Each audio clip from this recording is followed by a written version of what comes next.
Hello, welcome to my channel. In this video, we are going to be taking a look at simple harmonic motion for an ideal spring and also learn some of the basic equations governing a spring undergoing simple harmonic motion. So first of all, we'll take a look at a diagram in this form. So we'll see three different diagrams in one. Now, the first diagram is a situation where the spring is compressed, right, towards your left. The second diagram is a situation whereby the spring is in its equilibrium position, that it is not stretched, it is not compressed at all. The third diagram is a situation whereby the spring is stretched towards your right. Now, if you take a look at this first diagram, when it is compressed, a force is applied to it. That force is tending towards the left. And what you notice is that there will be a force from the spring that will oppose this particular force. And that spring, the force exerted by this spring towards this direction is given as F. This F is called the restoring force. Now, if we take a look at this third diagram, when we stretch this spring in this direction, this force, by applying a force, what we'll notice is that there will be a force in the spring that will oppose this force, which is given by this, right? And this force is given as F, which is also the restoring force, right? So this force, they are called the restoring force. So at equilibrium, when no force is applied, it is stationary. But when it is stretched in this diagram, in this direction, there will be a force in the spring that will tend to oppose this particular force. And that force, once again, is called the restoring force. This restoring force, right, is given mathematically as F equal to minus Kx. So we can see why there is negative, right? And that is because as this particular spring is stretched towards your right, then we have a force which opposes it, which is called the restoring force, and is equal to negative Kx. The same also applies to this one. One thing you also notice is that as you stretch this spring towards this direction, as you come to stretch, this force will be greater than this force. That's why this block will move towards this direction. But by the time you get to a point where you stop, at that point where you stop, this force that you are using to pull towards this direction will be equal to this force. You must take note of that. Likewise, this one. When you stretch towards this direction, this force will be greater than this force. But at the point where you stop, then this force, which is called the restoring force, must be equal to this particular force at that point. Okay, so when you release this particular force now, when you release this force, what happens is that this particular spring will oscillate to and fro, to and fro. By the time you release, it moves to and fro. Now, because this mass is applied, we can replace our F with ma, which is the mass times acceleration of the block must be equal to kx. Now, we can make our A the subject formula, and that gives us minus k all over mx. Then we can also replace our A with a differential we can replace it in a differential form, which is d squared x dt squared. And we are familiar with this expression, which is the acceleration of a particle. And it is equal to minus k all over mx. If we send this one to this part, gives us this expression, which is equal to 0. So this is a differential equation, right? And it is a popular equation in mathematics and physics, which is called the Helmholtz equation. Now, to solve this equation, right, you can check some of my videos online, right, to see how this kind of equation can be solved. We have videos on it, but without solving in this video, we can produce a solution to this. And there are two parts of the solution, which is given us.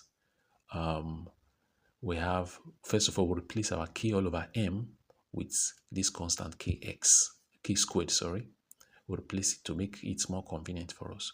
So to solve this one has two solutions, and which are either y1 equal to k cos kt or y2 equal to b sine kt. Any of these two equations can be used, right? So the final solution to this equation, differential equation, is just to combine this plus this. But for now, we just want to stick with this one because just this equation will be enough to describe the situation behind the simple harmonic motion. Okay, so at this point, we can recall that one of the well-known equation in wave is given as y equal to x comma t equal to a cos wt minus kx. This equation is familiar to us. It's an equation used in solving problem under wave, right? So we notice that we have wt here and we have kt here. So if there is time and there is time part, it means that our w here will definitely be equal to k. And hence we have k equal to w, where our w here is the angular frequency, right? And is equal to our k all over m, because if you remember, we said k squared is equal to k all over m. So if we make k the Soviet formula, it becomes square root of k all over m, right? So we have k equal to w, which is equal to square root of k all over m. Although we are not supposed to use k as a constant, probably we're supposed to have used some other constants. Okay, so but what we have here is that our angular frequency is equal to square root of k all over m. So that's how we have w equal to omega equal to square root all over k all over m, or w equal to square root of k all over m. Now we also recall that so at the end of the day, we have our x, right, is equal to a cos wt, right? The solution here is supposed to be x1 and x2 because we are solving for this particular problem. So we have our x equal to a cos omega t as a solution to this particular form coming from this point. We now know that our k is equal to omega t. Okay, we also notice that if we recall from our omega, which is the angular frequency, is equal to 2 pi f.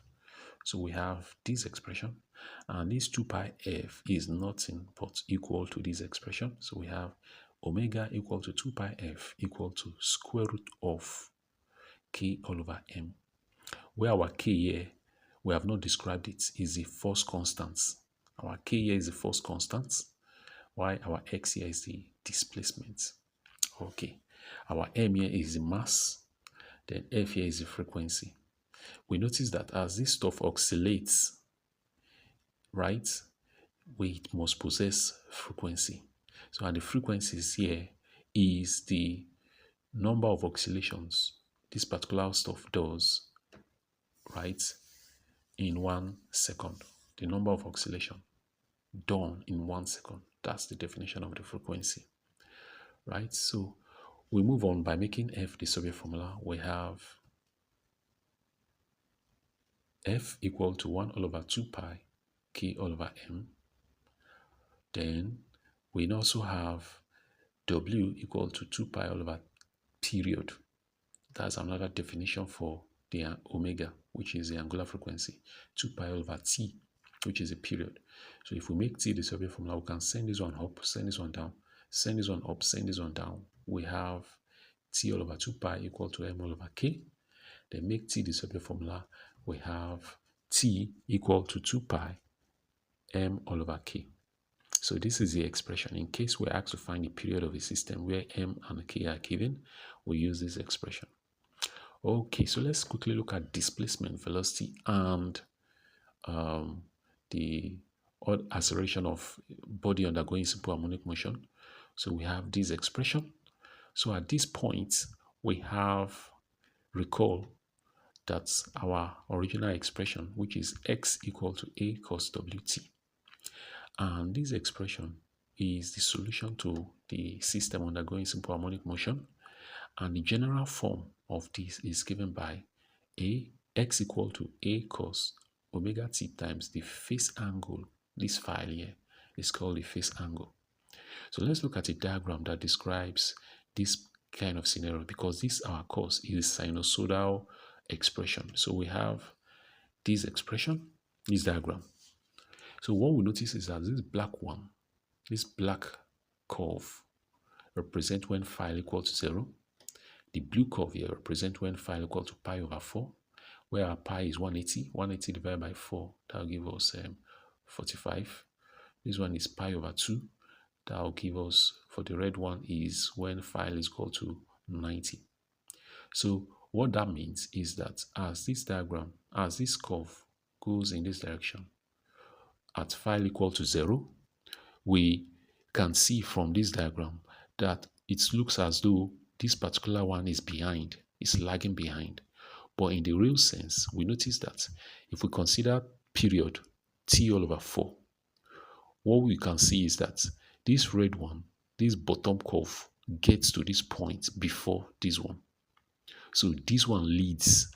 That's why phi here, when it is pi over 4, leads when it is when phi is 0. It leads when phi is 0. So at t all over 4, we can see this bottom curve gets to this point first before this one. Likewise, this one gets to this point before this one, right? So that's how we can show that this red curve having pi over 2 leads this particular one, and this one also leads this particular one. So let's also go back to this equation and find the velocity. So we have v equal to dx dt. So if we differentiate this one with respect to t, we have this expression. So at this point, we can find the maximum velocity of this expression, and that gives us this. So we notice that this expression here, sine omega t plus phi, varies with time, and it runs from 0 to a maximum, back to a maximum minus a, back to 0, followed by this one. And for this one to be maximum, everything here must be 1, right? It must be 1. And for this one to be 1, it means that everything inside this file must be pi over 2. So sine 90 is 1. So we now have WA, which is the maximum velocity. And this maximum velocity occurs if we take that 90 down to this part, everything here, which means A cos 90, our cos 90 is 0, and this one will be 0. So the maximum velocity occurs when x equals to 0. That is, when you accelerate the spring, it goes to and fro. When it goes towards your right, it takes maximum A. It goes towards your left, it takes maximum minus A. But at the middle, that's where x equals to 0. At that point, it experiences maximum velocity. So that's what we have as plus or minus WA, right?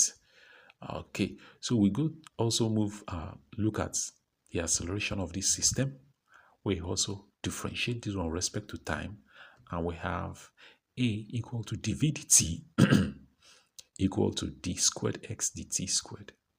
And that is equal to, that's differentiating this one more time. We have this expression, right? And as we can see, we can also find the maximum acceleration for this, right? We can re-express it, first of all, by saying A equal to minus omega squared A cos WT phi. So if you notice, your A cos WT, which is A cos WT phi, is equal to x. So we can replace everything here with x. And that gives us A equal to minus omega squared x, right? Now, to get the maximum, since x moves from 0 to capital letter A, the maximum acceleration will now be giving us A maximum equal to plus or minus omega squared A, right? And we can replace our omega squared with k all over m. If you remember, our k all over m is omega, right? So omega squared will now be k all over m. So in any problem that we are asked to solve for maximum acceleration, and we are given k, m, and x, then we can replace it with this expression, right?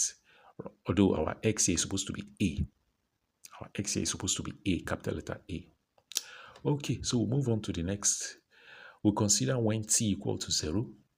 At that point, t equal to 0, we have x naught equal to a cos phi, v naught equal to minus wa sin phi. For this scenario, we want to see if we can determine the value of phi, right, with this expression. So what we can do is we can divide this one by this, and we have v naught all over x naught equal to minus wa sin phi all over a cos phi. So this can take care of this, which leads to tan theta, tan phi. A cancels A, and we have v naught all over x naught equal to minus w tan phi, where our v naught is the initial velocity, initial position at time t equal to 0. So we can even see that at time t equal to 0, our displacement, right, the value of x can be displaced, or the particular simple harmonic motion can have initial velocity, and it's not a must that it must be equal to 0. Okay, so we have this. So making phi the Soviet formula, we have arc tan minus w naught minus v naught all over x naught omega, and that's it. So we can go ahead and calculate another other possible expression, which is squaring this expression. If we square this, and send our omega down, we can add these two expressions, and we have x naught, which is this, plus this, and that gives us a squared sine squared phi plus a squared cos squared phi. So if we factorize a squared out, we are left with sine squared phi plus cos squared phi, and that gives us 1. So we have this expression, right, which reduces to x naught squared plus this equal to a squared. So we can make a the Soviet formula, and that gives us this. So once we know our initial position, initial velocity, and the angular frequency, we can determine the amplitude from this point. So that's it. So we can also look at the energy in simple harmonic motion, right? And we start with this general formula, the total energy, which is giving us the kinetic energy plus the potential energy, right? And the kinetic energy is as a result of this moving spring, right? As the mass moves, it possesses velocity. So this one will be giving us half of mv squared. Then the potential energy is the energy stored in the spring, which is equal to half of kx squared. So it starts by saying this equal to total energy equal to this plus this equal to this constants. So at this point, we can take a note that at x equal to a, the velocity is equal to 0, which we stated earlier that at the extreme, the block comes to rest and the velocity at that point is equal to 0. And if the velocity is equal to 0, so we switch this one off, our total energy becomes half of k, no longer x, but a, capital letter A squared. So total energy becomes E equal to half of ka squared at the extreme. So this energy is exactly equal to this energy. So we can equate this one with this expression. And that gives us E equal to half of mv squared plus half of kx squared is equal to half of ka squared. Right? Now, before we move, we notice that this expression is equal to a constant. What that means is that at a particular point in time, we can have half of mv1 squared plus half of kx1 squared is equal to half of mv2 squared plus half of kx squared. So at any point in time, the mechanical energy is constant. What that means is that the energy is conserved. So at a particular point where the block is, the total energy will be equal to at another point where the block is. So that's the implication of these constants. So we move ahead by equating this to this. We have this, and we make this one the Soviet formula, which is this. what we want to do here is to see if we know our A and X. Can we determine the velocity of that particular block? So we took this one to this other side, which is equal to this. So we can factorize half K out, then cancel this half, sending M down, making V the Sebian formula. We have this expression. So if we make our V the Sebian formula, we have V equal to plus or minus this expression, right? So we can split this one by giving it V equal to plus or minus square root of K all over M, square root of A squared plus X. So once we know this, we can replace it with, we can also replace this one with omega, right? Omega. So omega square root of, that's the angular frequency, square root of this minus this. And that's it. I hope you liked this video. Please share and follow for more. Thank you.